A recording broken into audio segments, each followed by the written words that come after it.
আজি নামৰূপ হাৰনগৰীত আমি ভুমুকি মাৰিছিলোঁ। ইয়াত দেখিছোঁ এইটো পৰিৱেশ অতি বেলেগ ধৰণৰ পৰিৱেশে গোটেই সমস্ত নামৰূপৰ এই নামঘৰ ভাগি পৰিৱেশে বেলেগ কৰি পঠাইছে। আৰু এতিয়া জানিব পাৰিলোঁ যে অহা দেওবাৰৰ পৰা 7 দিনীয়া এভাগি অখণ্ড ভাগৱত পাঠ আৰম্ভ হৈছে। গতিকেলৈ যি পৰিৱেশেৰে এতিয়া এই কাৰ্যভাগি কৰিবলৈ লৈছে, দেখিছোঁ যে উত্তৰ পূৰ্বাঞ্চল বিশেষকৈ অসমৰ উজনি অসমত এই প্ৰথম এনেধৰণৰ আয়োজন দেখিছোঁ।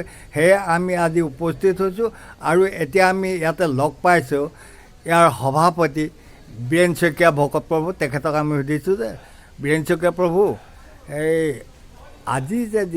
আজি যি এক পৰিৱেশ নামৰূপত সৃষ্টি হৈছে ভাগৱত ভাগী অনুষ্ঠানৰ আগমুহূৰ্তত, এই আপোনাৰ এই দৃশ্যবিলাক এই পৰিৱেশ দেখি আৰু ৰাইজে কাম বন কৰি ব্যস্ত হৈ আছে, ইয়াত আপোনাৰ অনুভৱ কি? অনুভৱটো খুব ভাল লাগিছে, খুব ভাল হৈছে।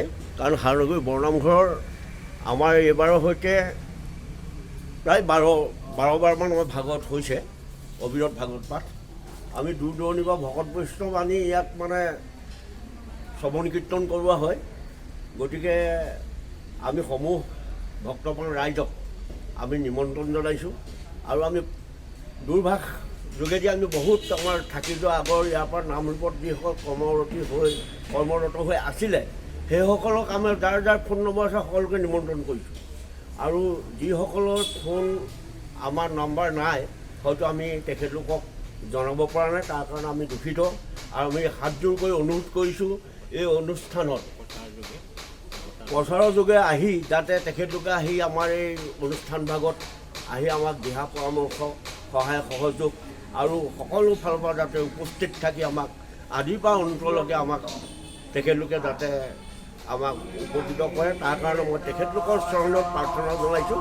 আৰু অনুষ্ঠান ভাগি সাফল্যমণ্ডিত হ'বৰ কাৰণে তেখেতলোকে আশীষ দিবৰ কাৰণে আমি তেখেতলোকক অনুষ্ঠান মানে সেৱা জনাইছোঁ। সভাপতি মহোদয়ক ধন্যবাদ জনাইছোঁ। আৰু লগতে সাধাৰণ সম্পাদকগৰাকী আছে, আমি সাধাৰণ সম্পাদক এখেত হ'ল জয়ন্ত দত্ত। এখেতক আমি সুধিছোঁ, ভকত জয়ন্ত দত্ত, যে এই অনুষ্ঠান ভাগত কি কি কাৰ্যসূচী আছে আপুনি কওকচোন। নমস্কাৰ। হাৰনগৰী বৰনামঘৰত ইতিমধ্যে আমাৰ সভাপতিদেৱে কৈছে যে ইতিমধ্যে 11 বাৰ আমাৰ হাৰনগৰী বৰনামঘৰত অবিৰত ভাগৱত পাঠ গৈছে।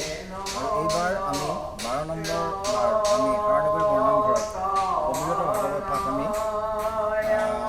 আমি এইবাৰো আগৰ দৰে আমি যিধৰণে আমি আগৰ অনুষ্ঠানবিলাক আমাৰ হৈ আছিলে তেনেধৰণে আমি এই অনুষ্ঠানটো আমি আগবঢ়াই নিয়াৰ আমি চেষ্টা কৰিছোঁ। আপোনালোকে দেখিছে যে বিভিন্ন ধৰণৰ সাজ সজ্জা ইতিমধ্যে আমাৰ চলি আছে আৰু এইখিনি আমাৰ কাম হৈ সম্পূৰ্ণ হোৱাগৈ নাই। আৰু 2 দিনৰ ভিতৰত আমি সকলোখিনি সাজ সজ্জা আমি সম্পূৰ্ণ কৰিম। আৰু তাৰ উপৰিও ইতিমধ্যে দূৰ দূৰণিৰ ভকত বৈষ্ণৱসকলক আমি নিমন্ত্ৰণ দিছোঁ।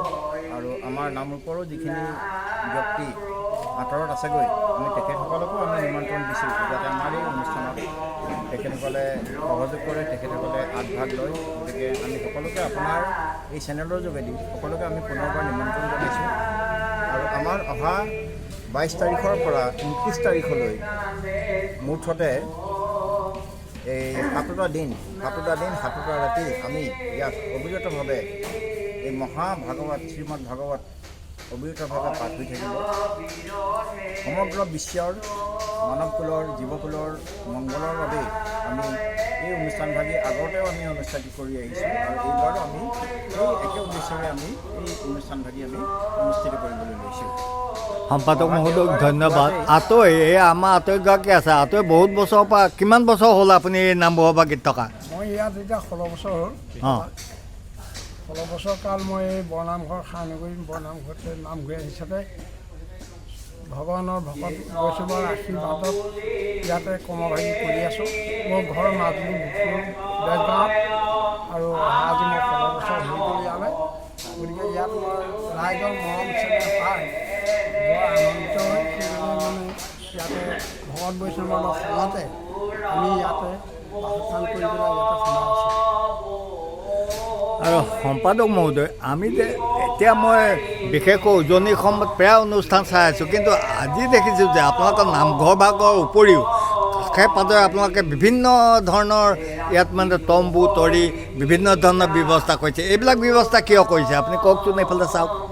আচলতে আমাৰ এইখিনি এটা সাত সজ্জাৰ আমি এটা ব্যৱস্থা কৰিছোঁ। হয়। ইয়াতে আমাৰ দশাৱতাৰ মূৰ্তি, ভগৱানৰ দশাৱতাৰ মূৰ্তি আমাৰ ইয়াতে আমি স্থাপন কৰিম আৰু এইখিনিয়ে যাতে এটা ভক্তিপূৰ্ণ এটা ব্যৱস্থা এটা যাতে এটা সৃষ্টি হয়, এটা পৰিৱেশ যাতে হয়, তাৰ কাৰণে আমি এইখিনি আমি সাজপাৰ কৰিছোঁ আৰু আমি আগন্তুক 2টা দিনৰ ভিতৰত আমি সকলোবিলাক কাম আমি কৰি সম্পূৰ্ণ কৰিম।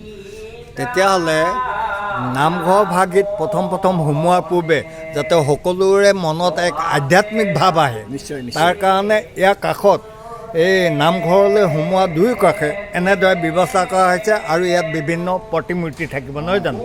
ভগৱানৰ দশাৱতাৰ মূৰ্তি ইয়াতে দশাৱতাৰ মূৰ্তিত স্থাপন কৰা হ'ব। আমি প্ৰথমবাৰলৈ এনেধৰণে দেখিছোঁ। আমিও উজনি অসমতে প্ৰথম যেন পাইছোঁ, কাৰণ এইবাৰ বহুত অনুষ্ঠান কৰা হৈছে। আমি এই ভাগিত জানিবলৈ পাই বহুত ভাল পাইছোঁ আৰু সকলো ৰাইজ আহক, বিশেষকৈ উজনি অসমৰ সকলো ৰাইজ আহে এই অনুষ্ঠান ভাগিত সহযোগ কৰক, শ্ৰৱণ কৰক, কীৰ্তন কৰক আৰু গোটেই উজনি অসমত যেন এক আধ্যাত্মিক ভাৱ ধাৰণা বিলাই দিবৰ কাৰণে এই হাৰনগৰী বৰনামঘৰ ভাগিয়ে প্ৰয়াস কৰি আহিছে। সকলো লোকে ধন্যবাদ জনালোঁ।